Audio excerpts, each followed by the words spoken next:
Good morning. Welcome to this circle. Welcome to those of you online with us.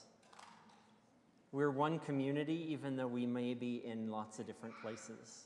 So wherever you are, geographically, but wherever you are, mentally, emotionally, spiritually, welcome. Welcome. We're all welcome. We gather here as a community of spiritual seekers united in community. And when we gather, we make sure that we know that regardless of who we are, where we've been, how we define life, how we identify, we're welcome here. It doesn't matter who we are. We seek to create a safe and open space for all of us. On the spiritual journey, it doesn't matter what words we use. It doesn't matter how we define our journey. And it doesn't matter what we've been taught, what long or short road we've been on to get to where we are. We are all wherever we are. And so wherever you happen to be on life's journey and on the spiritual path that you walk, it's the right place. And welcome to this community where we gather to share wisdom with each other, to connect, and to be the light of life in this world. Good morning. My name is Cindy, and my husband and I are both so grateful to be part of this congregation, especially what has just been said about this being part of our journey, and we are definitely with you on that journey. This morning, we light our candle, remembering that each shine our own unique light, and we use whoever we are, whatever resources we have, to bring ourselves to the challenge and joy of living. And we are enough. May this candle be for us a light that reminds us of our own light, born to shine. And may we be, for a time, fully here and present for ourselves, each other, and the world.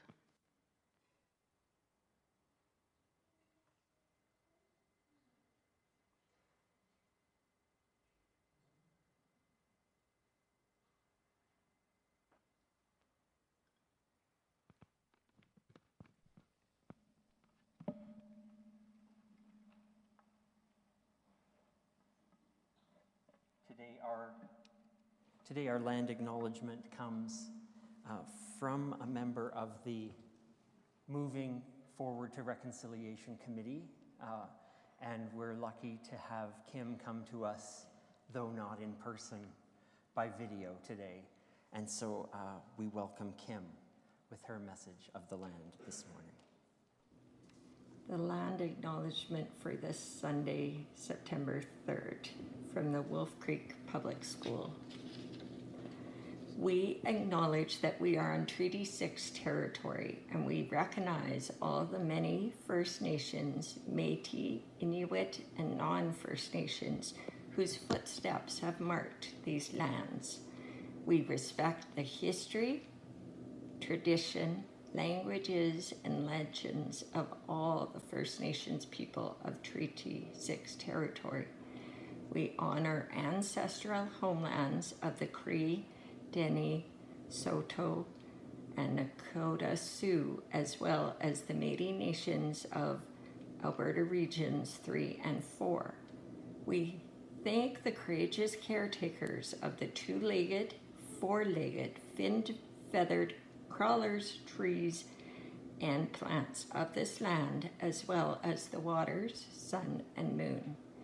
We love and are grateful for elders and traditional knowledge keepers. We understand that recognizing and acknowledging the traditional land is an act of reconciliation.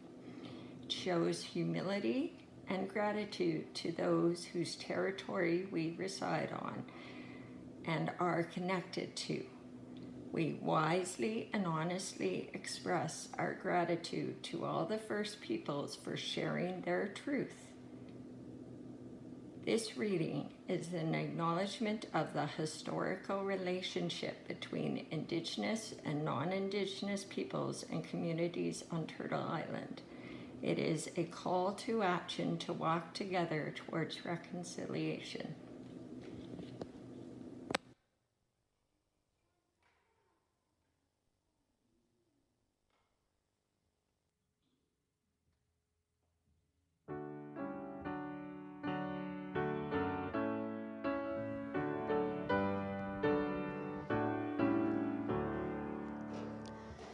In the midst of every blessing, may my heart be filled with grace.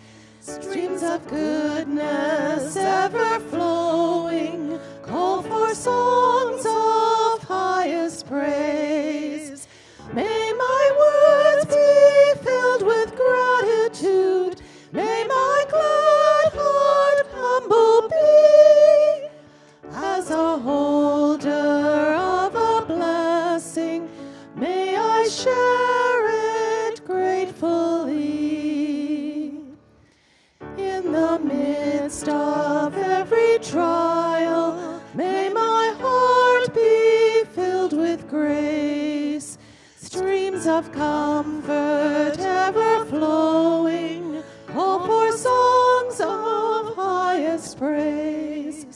May I find the strength within me, may I sense it everywhere. As I face what must be handled, may I find truth I can share.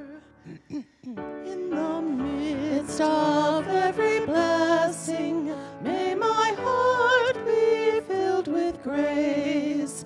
Streams of goodness ever flowing, call for songs of highest praise. May we seek and find encouragement, may our choices worthy be. As we journey on together, may we know integrity.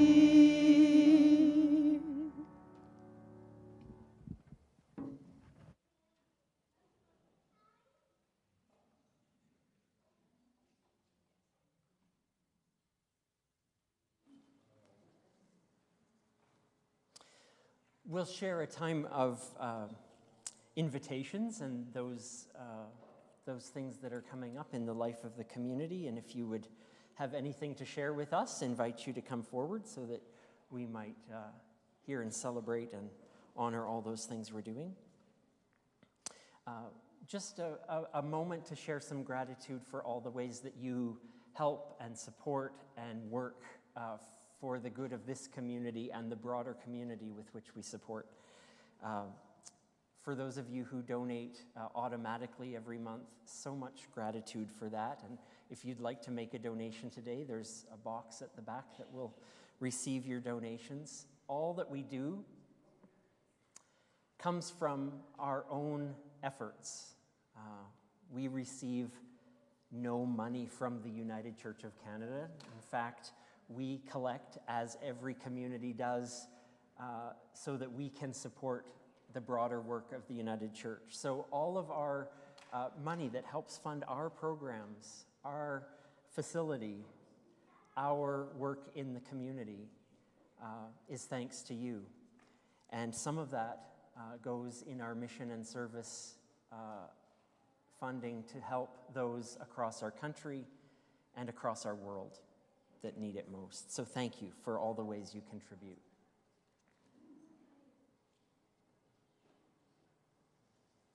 In 2 weeks, we are going to host, I hope, a Welcome Back Sunday called Welcome Fest. It's something we've done each and every fall, and it's a good chance to celebrate our coming back together, sharing what we've done over the summer, families of all shapes and sizes, from wee ones to elders, and we look forward to that time together. We often gather outside after our morning gathering and celebrate, maybe with some food and some fun activities for all. So I am needing your help. Please think about how you might help me to plan that, and we'll get together this week. And we don't have to reinvent the wheel. We've done this many times, but I need a few other hands. If you can do that, there's a sign-up sheet on the foyer, or please contact the office by email or any way that you get in touch with me or the office, and we'll make this happen. We will, but I need you. Thank you. There are various and interesting and sundry things on a table in the foyer. These are all things we found in storage rooms, things we no longer need, things that may find a home with you or someone you know. There's books, there's some Christmas things, there's various things you might find interesting. Take it. Take it. Leave a donation. Fantastic. Oh, and a spaghetti squash. We should have an auction for that, Peggy.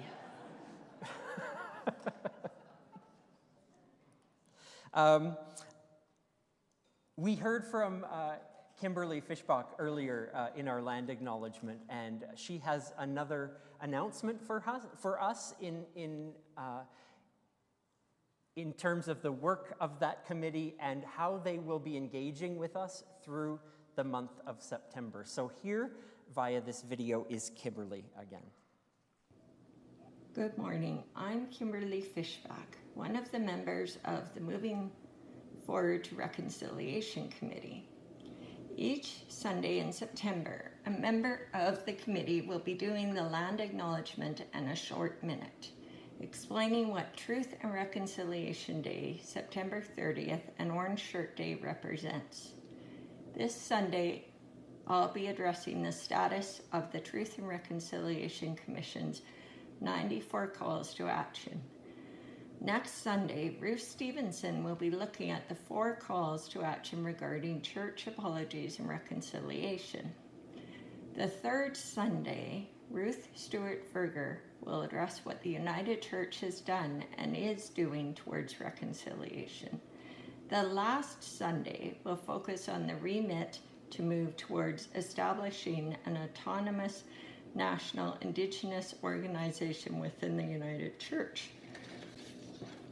Orange Shirt Day was first observed on September 30th, 2013 to promote awareness and education on the residential school system and the impact it has had on Indigenous communities for over a century. You can read Phyllis Jack Webstad's story about her orange shirt at orangeshirtday.org.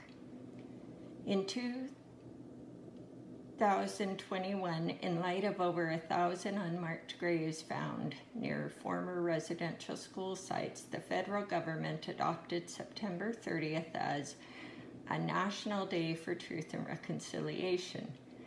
The day honors the children who never returned home and survivors of residential schools, as well as their families and communities. The National Day for Truth and Reconciliation is a statutory holiday for federal employees. The provinces that have adopted the statutory holiday are Prince Edward Island, Northwest Territories, Yukon, Nunavut, New Brunswick, and British Columbia, and it will be acknowledged on October 2nd, 2023. Alberta does not recognize this day as a provincial holiday. However, Edmonton and Calgary do observe the holiday for their employees. On March 2018, CBC News launched Beyond 94 to track the progress of the 94 calls to action. Currently, the federal government claims that 17 calls have been completed. However, beyond 94, CBC states that only 13 calls have been completed in 7 years. The Yellowhead Institute, an Indigenous watchdog, state that only 11 calls have been completed as of 2022. 32 calls to action are currently in the proposal stage, and 31 are labeled as underway. That leaves 14 to 20 calls yet to even be addressed. You can view a graphic breakdown of each of the 94 calls to action at cbcbeyond94.ca, as well as at indigenouswatchdog.org. A December 2022 report by the Yellowhead Institute marked 7 years since the Truth and Reconciliation Commission released its 6-volume final report and the 94 calls to action. The report concluded that there remains a tremendous amount more to be done, especially in areas like health, education, child welfare, justice, and Indigenous languages to advance reconciliation. The 49-page report noted that only 13 calls have been completed. At this rate, it would take 42 more years or until 2065 to address all of the calls to action.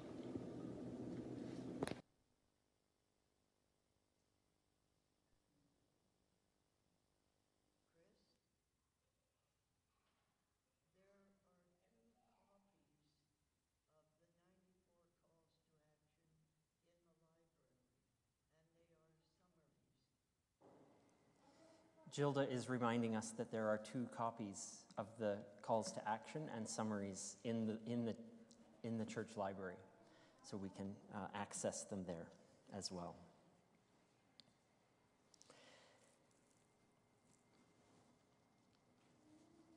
Well, there are times to celebrate, and this week is one of those times. We've had numerous welcomes and new births to celebrate within our community. There's a young one here today that's pretty new to us, I'd say. 2 of them, maybe even. And one of them. But look at this new one, born on August 31st. Our congratulations to Carolyn and Micah on the birth of Robin Cedar George. How? Good things come to those who wait. And August 31st was the day that Robin arrived. So we celebrate with this family and with siblings, Noelina and Elaine as well.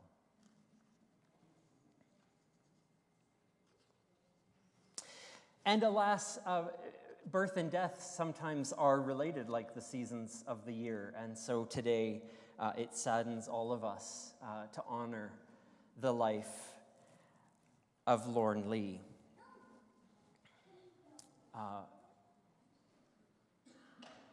Who took his last breath surrounded by family also on August 31st. The family was at his side. They were singing. They described it as a good and peaceful death. So we celebrate his life and honor his death. We are delighted and honored to welcome his twin brother John and Heather here this morning. John was a partner, husband, father, grandfather, brother. He was many things, but most of us know Lorne as an incredibly compassionate, caring person. He was a lover of nature, a lover of spiritual connection that he could find in all the quiet ways that he could. a part of our Congregational Care Committee, committed and so amazingly good at staying connected with people that needed his phone calls and his visits. He found spiritual meaning in nature, was a lover and supporter of Emberwood and all that it meant to him and to this community, and in general loved people. We will be honored to celebrate Lauren's life tomorrow afternoon.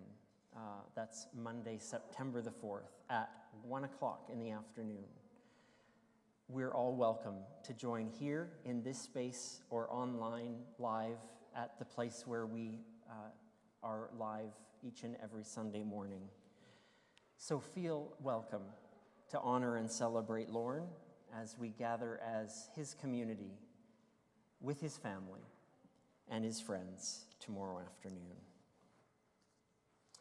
And so in the spirit, and as is our custom in this community, we'll sing and mourn and celebrate all at the same time with the song that we use to do that, because we know that Lauren is safe in the undying light of love.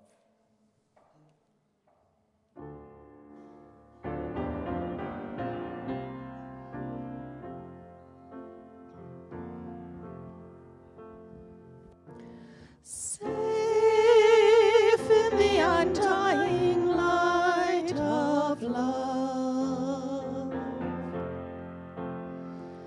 Safe in the undying light of love. Safe in the undying light of love. Safe in the undying light of love.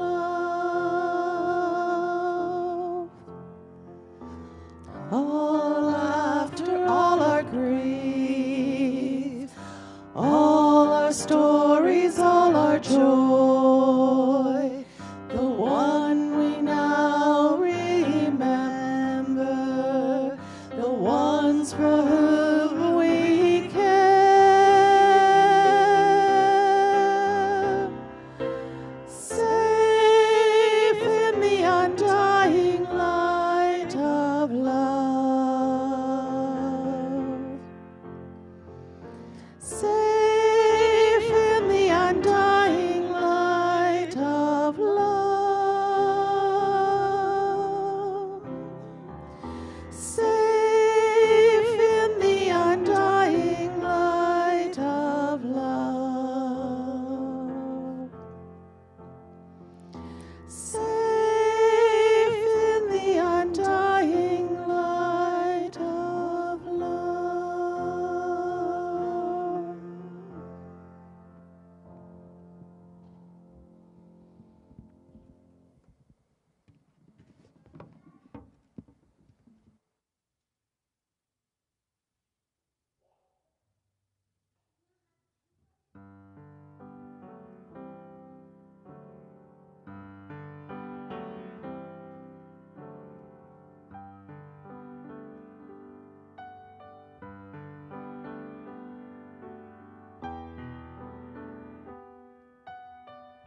Our Time for All Ages welcomes anyone to come forward to the carpet, to the chairs, to stay where you are, to enjoy a time of wisdom for all of us.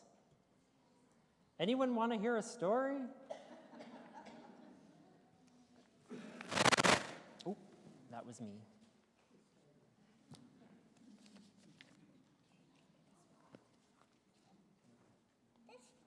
That spot.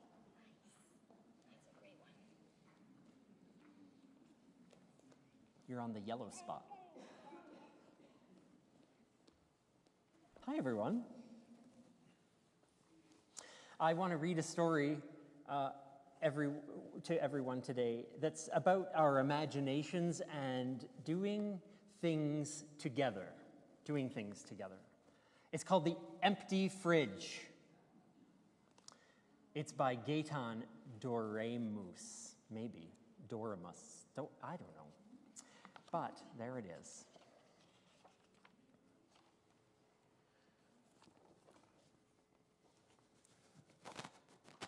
It's evening.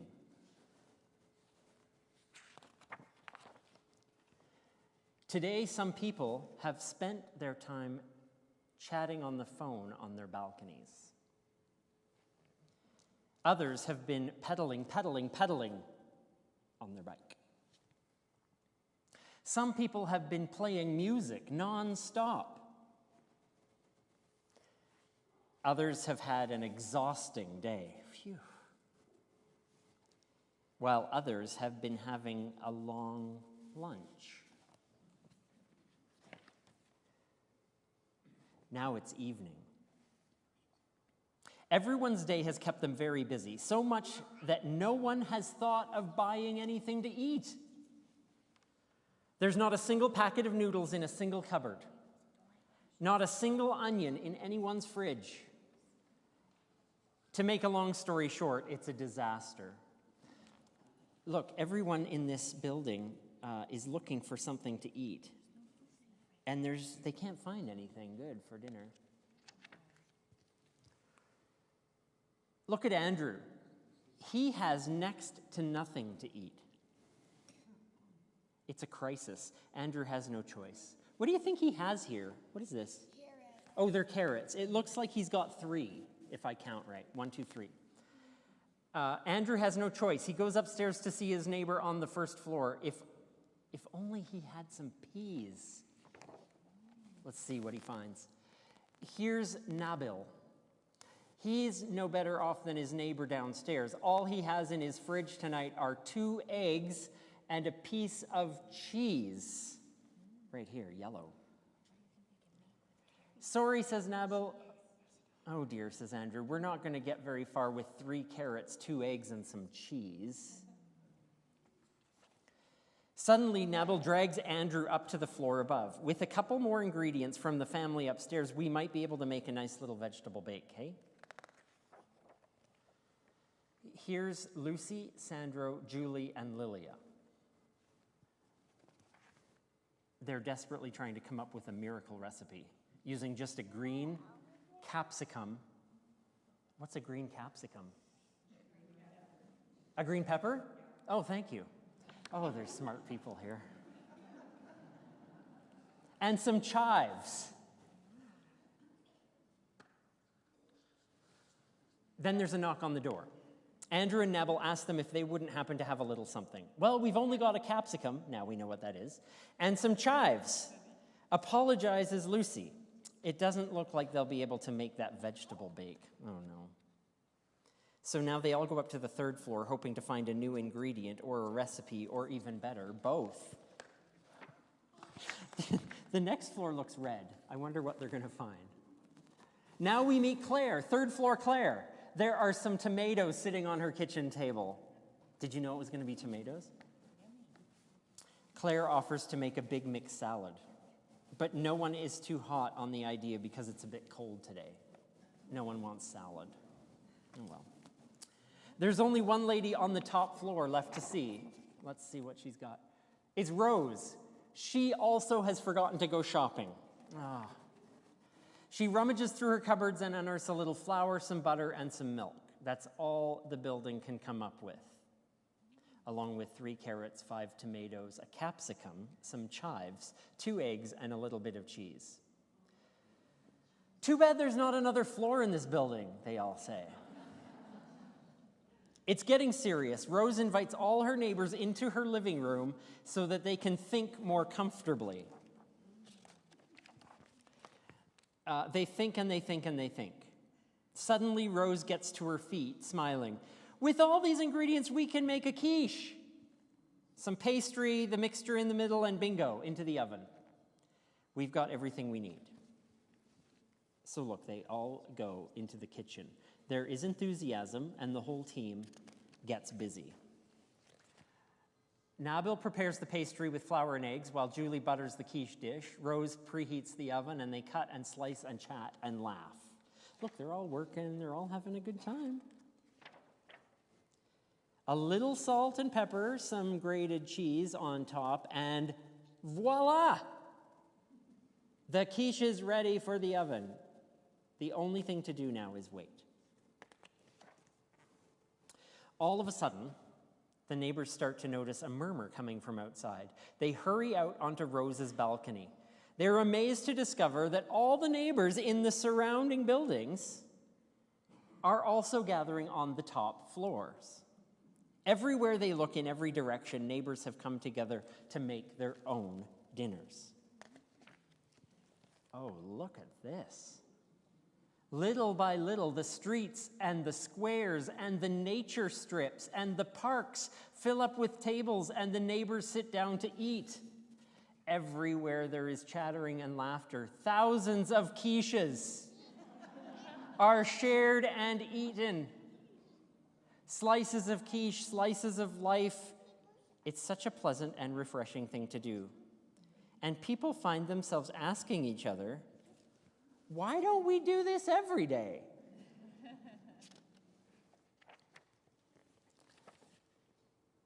It's evening, and Andrew wakes up. Oh, it's one of those books. It was a dream. Andrew wakes up. He's had a wonderful dream, but he still only has 3 carrots. Oh, that didn't really happen. It was in his dream. Okay, so now what? Andrew is about to head off and search everywhere when Nabil calls out from him from the top of the stairs. Hey, Andrew, are you eating with us tonight? And so Andrew goes hip-hopping up the stairs with his 3 carrots. Oh, and his, is it a banjo? And his stringed instrument of some kind. Look at that. Were you expecting that to be a dream? No, me neither. Gaetan, you tricked us. Oh, but I wonder why the author thought that maybe this was a good idea in the story to have Andrew having that dream. Because if he dreamed about everyone working together so that nobody was hungry, what do you think Andrew thought when he woke up? To do it? Yeah. I think so. He wanted to make his dream happen. And it sounds like maybe his neighbor, remember the one just upstairs? Mm-hmm. Nabil? It sounds like maybe he didn't have the same dream, but maybe he has kind of a similar idea. Like he was calling to Andrew, hey, want to eat together? I think maybe that dream might come true in that building. That's kind of cool. I like this story because it reminds us that even if it's just kind of our imaginations, we can make wonderful things happen when we work together. We can help each other. We can make it so nobody has to be alone or hungry. So, we've done it. We've shared a story. What do you think? There's a table of activities. There's a playroom. Do you? Okay. You talk to Mom. And you know what we're going to do? We're all going to sing a song. So you can sing with us if you want. It's about love, same as this story, and it's about coloring. Ooh, interesting.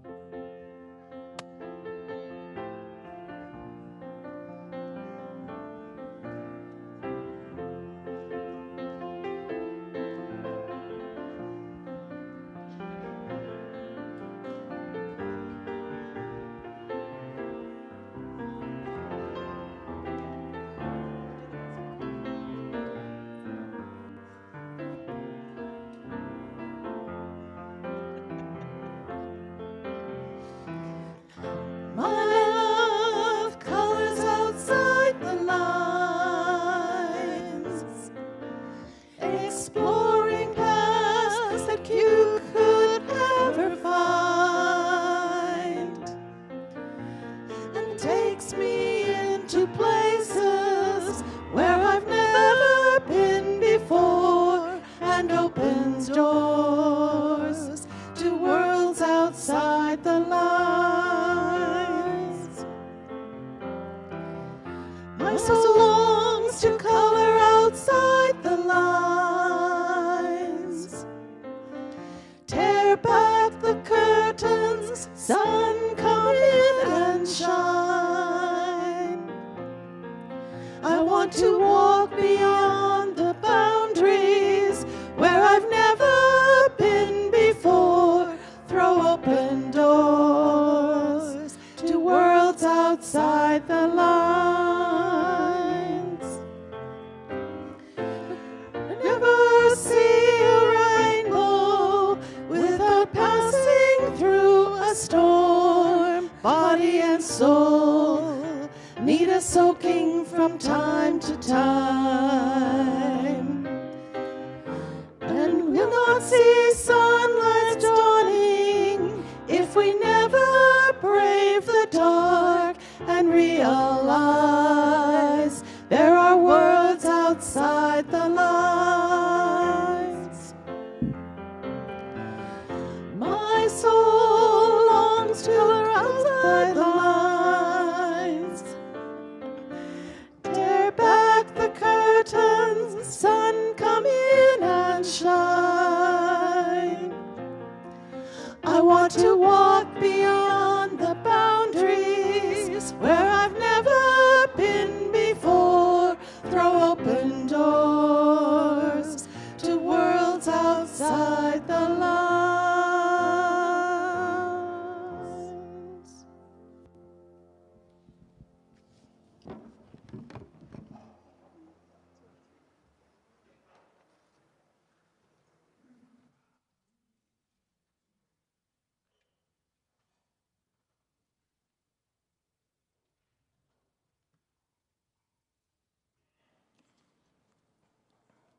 We've been exploring wisdom over the last few weeks of the songs that we sing as community and what they might say about us, about our values, about who we are and what we can be about individually and collectively. That focus song is one we don't sing incredibly often, but we have sung it many, many times within this community. And it speaks a little bit about what's important. We're going to go back a couple thousand years first, though, to some first century Christians. And the fact that they weren't very prepared for what a truly radical and radically inclusive figure that Jesus of Nazareth ended up being. Domesticating and taming this quiet teacher is a temptation for all of us. Keeping him distant and safe, barely mentioning him, learning what little we can, but Jesus' life and ministry don't really allow for that distance, because every now and then we read some things about him shattering barrier after barrier and what that means, what wisdom that might have for us, for anyone living in this world of ours. There's a story of him encountering a woman at Samaria, from Samaria, at a communal well. This story has her at this well, and Jesus comes there because, well, probably what you do when you go to a well, you're thirsty. And nobody is there except this woman, and that's for a reason, because she cannot go to the well when everyone else is at the well, because she wasn't welcome.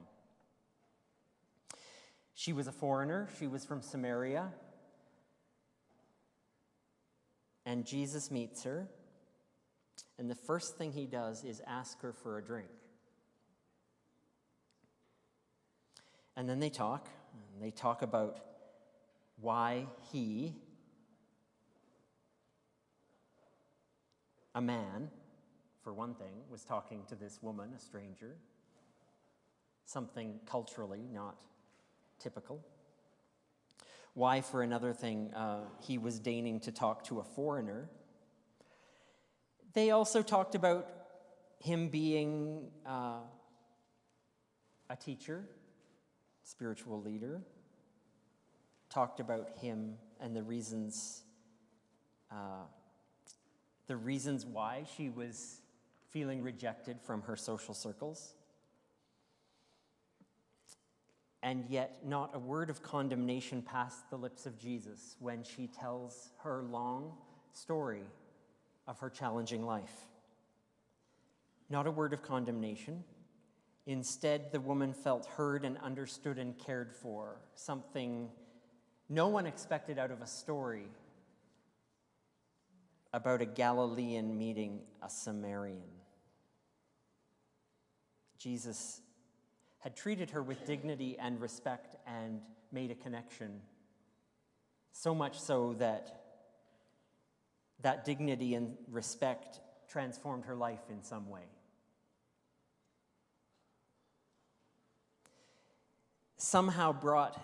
That dignity and respect somehow brought humanity back to a situation that had become inhumane, a woman rejected.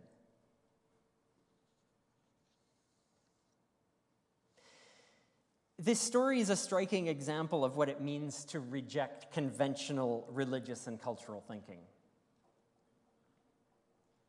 It doesn't matter what it has to do with: gender, religion, race, nationality, health. To be heard and affirmed touches all these areas. Racial, theological, historical barriers are breached. But it's just one story. Yet it happens again and again in the stories of our tradition. People thought to be worthless or useless in their own society, or when there was disagreement around how a person saw and lived in the world. All of these outcasts are protagonists in so many of these stories. The message is consistent, though. Although our eyes and our hearts are so often closed to it, there is indelible dignity and inestimable worth in each and every person. So sometimes it takes stories of more than 2,000 years ago in a time and a place very different from ours to jog us into thinking about where our own eyes and hearts are closed to those who are like the woman at the well.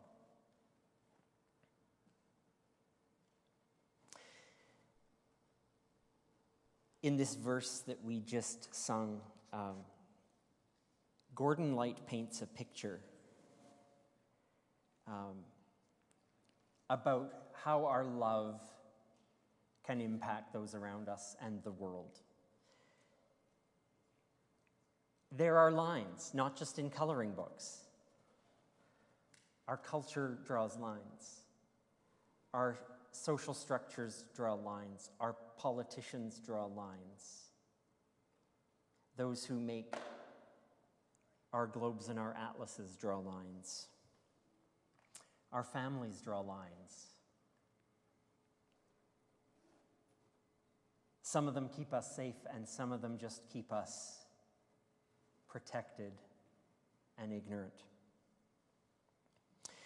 So he writes that when my love colors outside the lines, exploring paths that few could ever find. We know the paths that are inside the lines really well because we walk them all the time. But those paths on the outside of the lines, the reason they're scary is because we don't walk them enough.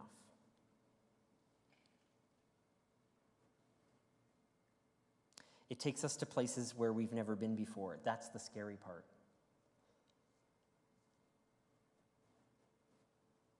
But the hint that it might be something that might open our eyes and hearts is what we find when we do walk outside those lines. Open doors to worlds that we hadn't pondered before. So it helps to be reminded that our internal work on our spirits is not just work that we do for the sake of doing it. We don't come here, we don't read what we read, we don't do the work that we want to do so that we can live according to our values just for the heck of it. It's done so that we might turn what we learn outward and unleash that radicalness into the worlds outside our lines. Dignity, respect, worth. For ourselves first, yes. For others, definitely yes. I want to play you a video of a man named Dr. Victor Pineda. In this clip that we're going to watch, he's speaking at a conference of Bioneers. Now, I'll just explain. Bioneers is a nonprofit environmental advocacy organization that comes out of California and New Mexico in the United States. And at their conference in 2017, Victor Pineda had this to say. How are you, Bioneers? How you feeling? Excited? Are we going to climb some mountains? Are we going to make some solutions? Are we going to solve the world's problems? Maybe not. But we can try. We can each do what we can. And I think that all of us can do more when we work together. I believe that there are no problems that are impossible if we have an imagination to look beyond what is apparent and we imagine a new future.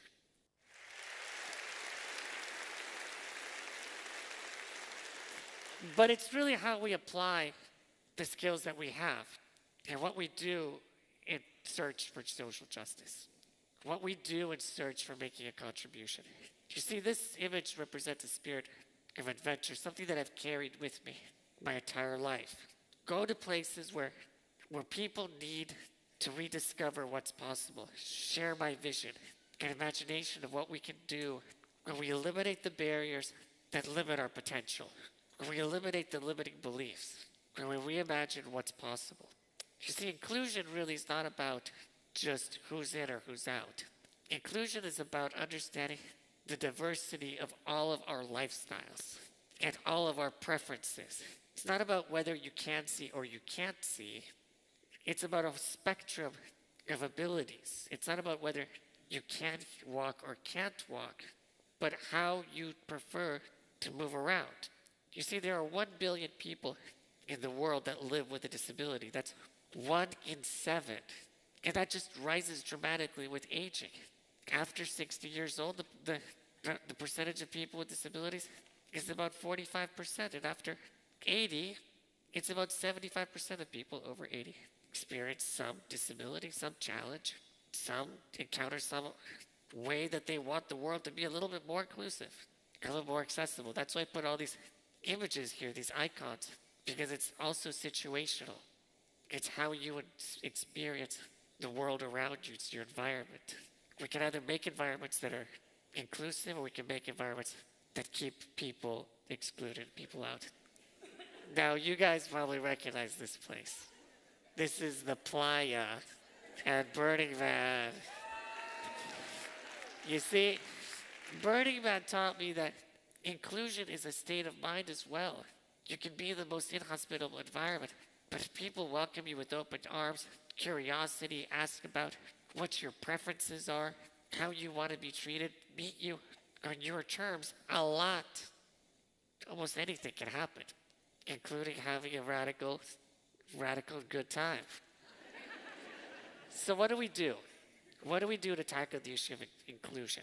How do we create a world that you can live with fewer barriers? How do we understand disability not as a medical perspective, as this person has this medical condition, but rather as an experience of human life, a diversity that any of us can fall into at any time? And how do we create those bridges that allow us to realize our potential? So I think that we can each do something. We can each think about what it means to be human. And we can each understand that being human is not about being just part of the same species. Google says it's also about weakness. It's about understanding that we're not all perfect, right? And it's understanding that we each have vulnerabilities. And it's those vulnerabilities that actually can unlock strengths within each one of us. It's those places where we're uncomfortable, we can reimagine sort of what's possible. Let's get a world where love and imagination can create new opportunities and good times and a better future for us all. Thank you very much.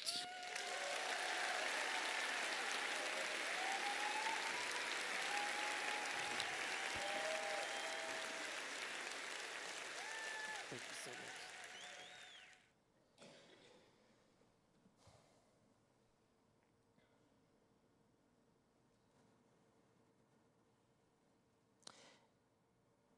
Dr. Pineda there, I think, challenges me when I watch that again to ask myself,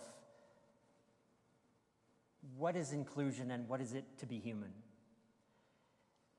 And how many lines we draw and definitions we live that seek to define people by what they can or can't do, by what they know or don't know,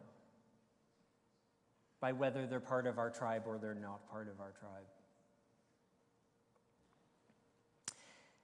And so I think we're always challenged to ask ourselves, who are those outside the lines that need community, need action, need allies, need our curiosity, need our attention, and we don't know the answer to that until we start being curious.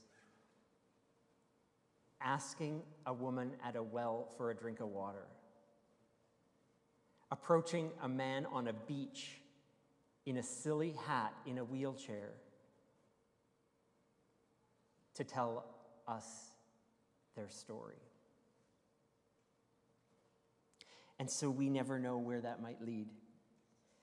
And I think we're living that out as a community. We don't know where that lead. A decision we recently made to take a step into what's next for us in terms of ministries and those who will help us achieve those goals that we have as a community. Who will we meet as a result? What will it call us to do as a result? Who knows? But we're curious, aren't we? It might be queer youth, it might be gay seniors, it might be those we meet in our reconciliation journey. It might be those who are seeking and needing nature spirituality. It might be those who are connected in caring for our planet. Jesus' call for radical social restructuring should not be ignored. It goes from our household to our social and political structures to his clear challenge to the world that many who are first will be last and those who are last will be first. That's redrawing the lines. And that challenge and that work is ours regardless of where we are in life. It doesn't matter if we have the energy to run down the beach or wheel down the beach or not. Wherever we are, we have imaginations and we have curiosity. And that's all we need to make a difference.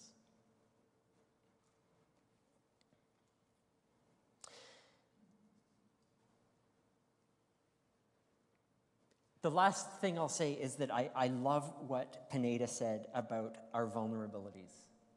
It's our vulnerabilities that unlock our strengths. If we're feeling like, oh, I don't have the energy today.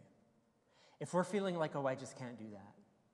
If we're feeling like our emotions are on the surface and I'll cry at the drop of a hat. How much of that can we embrace? Not to say, oh, I wish that were different for me. I wish I could do this, or I wish I could think this way, or I wish this or that. What if that very thing is your strength? Our vulnerabilities are our strengths. Our awkwardness and our uncomfortableness outside of the lines we're used to reminds us of where we need to learn, and wherever we're curious, we're strong.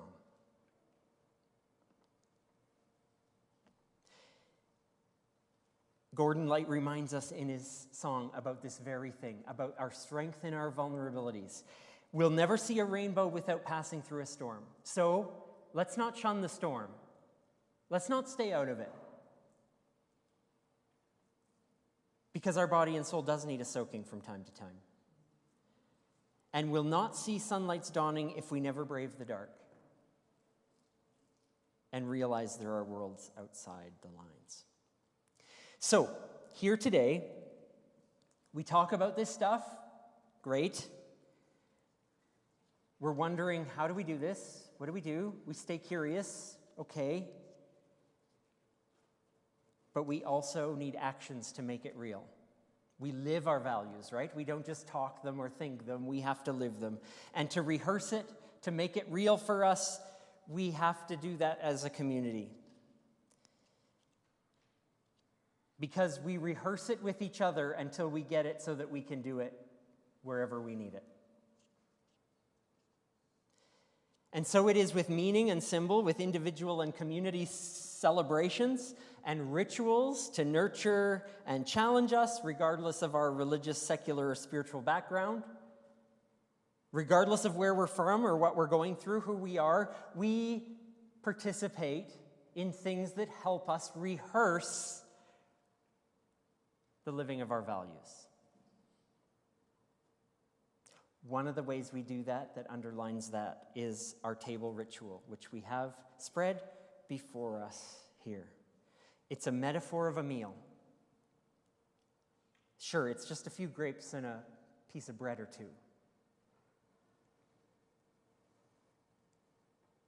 It's because it's a metaphor for a meal. Because what do meals do? They lay at the heart of ancient society and ours too. Where, what, and with whom we eat defines family, friend, identity. Who is here and who should be? Who's at our tables? And who are we curious to invite to them? So the table's a mirror of our society. So let's let this table mirror the kind of community we want to build, a community of encircling those who need it, embracing those who want it, being present to and for those outside of it. So we'll rehearse our curiosity and our living outside of the lines until such a time as we're strengthened by our vulnerabilities and our fears so that we can go do it together. It's a rehearsal for life. Let's practice with each other. We've learned that we have something to sing about. We're learning the need we have to build lives and human communities that break apart all that limits us. So may we continue working to make it so, even as we sing this one line again of our song, because we long for it. So let's sing it and do it.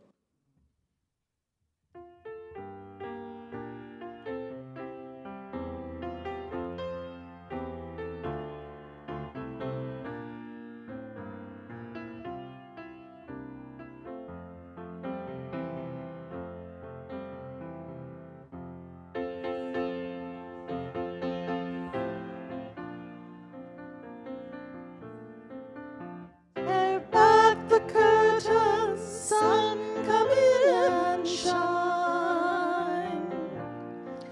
I want to walk beyond the boundaries where I've never been before. Throw open doors to worlds outside the lines.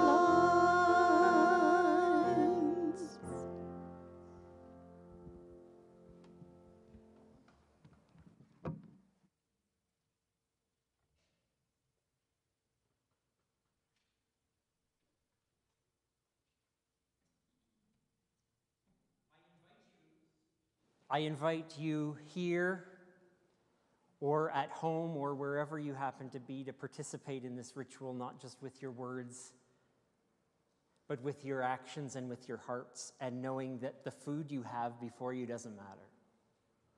There's nothing special about bread or grapes. It's our commitment to being together near or far. So I'll invite you into the words that you see before us. One of us will speak the words, "We're all invited." Please respond with, "We all can come." This is a table where we all belong, where despite every difference, there is room for all. We are all invited. We all can come. This is the table.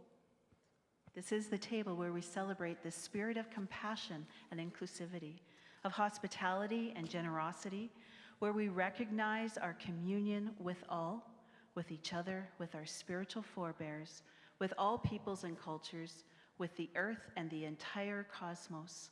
We're all invited. We all can come. This is the table where we find bread for each of our journeys. Bread that symbolizes all our wholeness and brokenness, all our human strength and frailty. And this is the table where we taste the fruit, reminding us we are precious and significant, where we find sweetness for ourselves and for others, where we celebrate life as adventure to be lived and as a feast of existence. So we're all invited. We all can come. This is a table where, if need to, we can leave behind the religious meanings and the reenactment of ages gone beliefs, where we can find our own sense of belonging and meaning, and where a simple act of eating together could be for us a commitment to live the values we wish to live, and where that commitment can be to ourselves, and for the good of all. We're all invited. We all can come. And this is the table where we all find welcome, where you don't need to be a member of this church or any church. You don't need to be this way or that. We're all welcome at this table exactly as we are. Invited, welcomed, accepted, affirmed, all of us sharing in the journey of life. We're all invited. We all can come.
As I said at the beginning, I'm grateful for this place. So let's all together speak some words that strengthen our intentions and help us to color outside of those lines. May the sounds of our lives be filled with the melody and lyrics that affirm, encourage, cherish, and impact our world in positive ways. We celebrate with joyous refrain, and we sing mournful songs for those who struggle. We sing songs of strength in solidarity for those striving for freedom and safety, those working for peace and justice. We affirm that we all have a part and are invited into the singing. May we know that together, through our work, we can create music that will make the world more beautiful. As today's music comes back to our hearts and minds throughout the week, may we be reminded of the values on which we're centered, the love with which we live, and the rhythm of compassion and justice that direct the music. May it be so.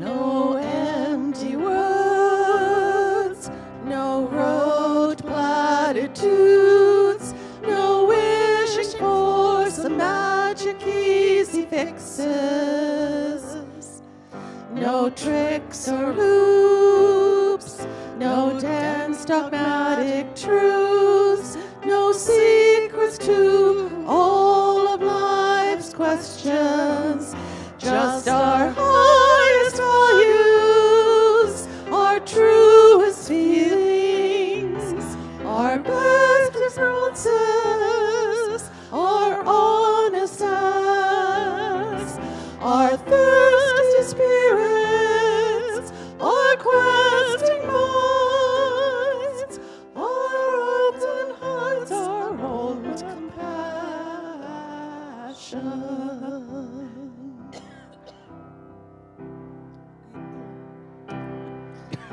No sideways glance, no judgmental hate, no drawing lines in orthodox sand, no clutching creeds, no one way to believe, no righteous claim on what is true and holy. Just our highest values, our truest feelings, our best responses, our honest acts, our thirsty spirits, our questing minds, our open hearts, our bold compassion.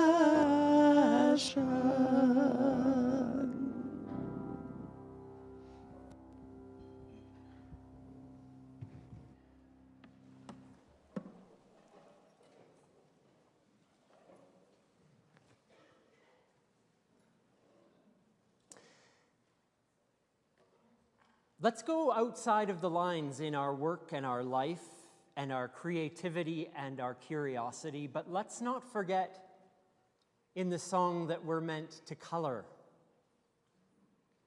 Bring your color to this world. Let's bring our rainbow to brighten the places that need it and for those who need it most. Let's go in the spirit of love.